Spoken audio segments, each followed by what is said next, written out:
ഇന്നത്തെ വചനം വിശുദ്ധ യോഹന്നാൻ എഴുതിയ സുവിശേഷം 16-ാം അധ്യായം 24-ാം വാക്യം. ഇതുവരെ നിങ്ങൾ എൻ്റെ നാമത്തിൽ ഒന്നും തന്നെ ചോദിച്ചിട്ടില്ല. ചോദിക്കുവിൻ, നിങ്ങൾക്ക് ലഭിക്കും. അതുമൂലം നിങ്ങളുടെ സന്തോഷം പൂർണ്ണമാവുകയും ചെയ്യും. കാരുണ്യവാനും സ്നേഹനിധിയുമായ നല്ല ദൈവമേ, അങ്ങേ തിരുസന്നിധിയിൽ ഞങ്ങളുടെ എല്ലാ പ്രാർത്ഥനാ നിയോഗങ്ങളെയും ചേർത്ത് വയ്ക്കുന്നു.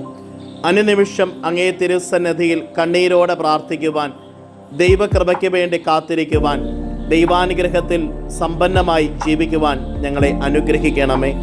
നമ്മുടെ കർത്താവ് ഈശോ മിശിഹായുടെ കൃപയും പിതാവായ ദൈവത്തിൻ്റെ സ്നേഹവും പരിശുദ്ധാത്മാവിൻ്റെ സഹവാസവും നാം എല്ലാവരോടും കൂടെ ഉണ്ടായിരിക്കട്ടെ, ഇപ്പോഴും എപ്പോഴും എന്നേക്കും. ആമേൻ. ഇന്നത്തെ നിയോഗം ദുഃഖിതരായവരെ സമർപ്പിച്ച് പ്രാർത്ഥിക്കാം.